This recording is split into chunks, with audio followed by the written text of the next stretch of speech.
8h08 sur Radio J. Merci de votre fidélité. Tout de suite, nous retrouvons Pascal Sunshine au micro d'Eva Soto. Pascal, bonjour. Bonjour Eva, bonjour Kevin. Pascal, d'après un média saoudien ce matin, le Hamas serait apparemment satisfait des propositions américaines concernant la possibilité de mettre fin à la guerre à Gaza, la proposition de libération des otages et de trêve. Est-ce qu'on en sait plus en Israël à ce propos ? Si vous le voulez bien, Eva, malheureusement, il faut toujours commencer ce bulletin par les nouvelles du terrain et Tsahal qui a annoncé hier soir la mort d'un soldat à Gaza, le sergent Yaniv Mikhailovich, 19 ans. Hier matin, son tank a été touché par un missile anti-char. 2 autres soldats de l'équipage ont été blessés. Ils allaient porter secours à 2 soldats blessés par le tir d'un premier missile anti-char contre le bâtiment où il se trouvait. Un peu plus tard, un autre soldat a été blessé par un tir de sniper et 2 autres par l'explosion d'une mine contre leur engin de terrassement. Tous ces accrochages se sont produits en l'espace de quelques heures dans le secteur de Sajaïa, à l'est de la ville de Gaza, où la 98e division d'infanterie de Tsahal a commencé à entrer au début de la semaine. Au total, 5 divisions opèrent actuellement dans toute la bande de Gaza, le plus important déploiement depuis un an. Le Hamas a encore tiré hier soir 2 roquettes sur Deirot. Elles ont été interceptées et il n'y a pas eu de blessés. Tout cela donc dans le contexte maintenant de reprise des efforts diplomatiques pour parvenir à un accord de trêve et éventuellement à une fin de la guerre à Gaza.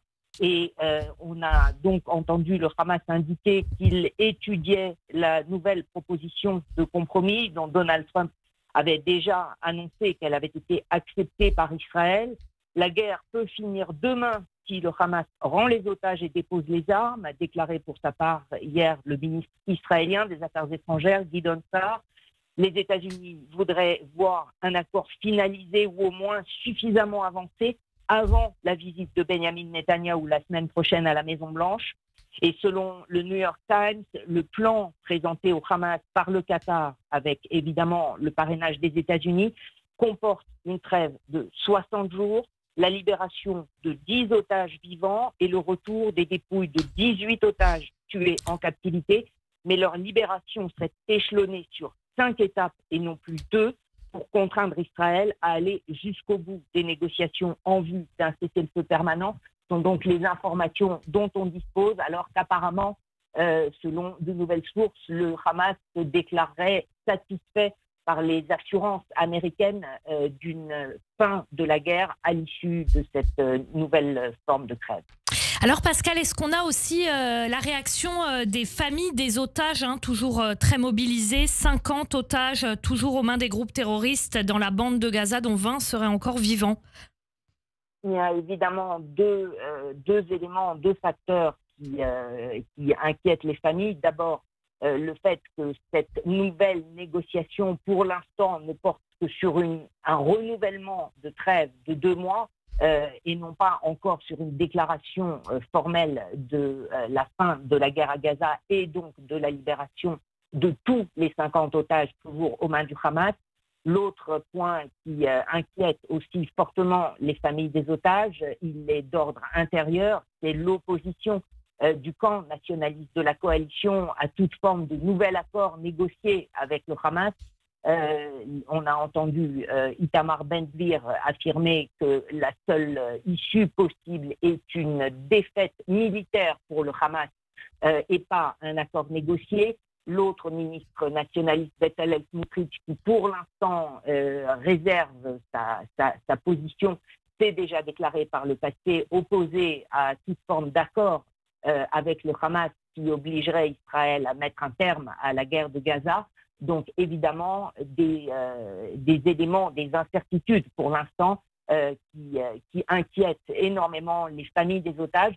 Alors justement qu'aujourd'hui, l'otage israélo-américain, le soldat Idan Alexander, qui avait été libéré par une initiative américaine auprès du Hamas au mois de mai dernier, Idan Alexander doit être reçu aujourd'hui à la Maison-Blanche par le président Donald Trump. Dans ce contexte, Pascal, il y a des rumeurs sur la possibilité de l'entrée dans le gouvernement de Benny Gantz si jamais justement Itamar Ben-Gvir et Bezalel Smotrich quittaient la coalition à cause de cette négociation avec le Hamas et de cet accord qui se profile. Oui, on entend justement, alors que maintenant le camp nationaliste au sein de la coalition durcit sa position. En revanche, du côté de l'opposition, des appels répétés à Benyamin Netanyahou pour aller à l'accord. Le chef de l'opposition, Yair Lapid, le chef du parti Yesh Atid, a affirmé hier que Benyamin Netanyahou pourrait compter sur le soutien de ses 23 députés à la Knesset qui, l'aile droite, tentait de torpiller l'accord.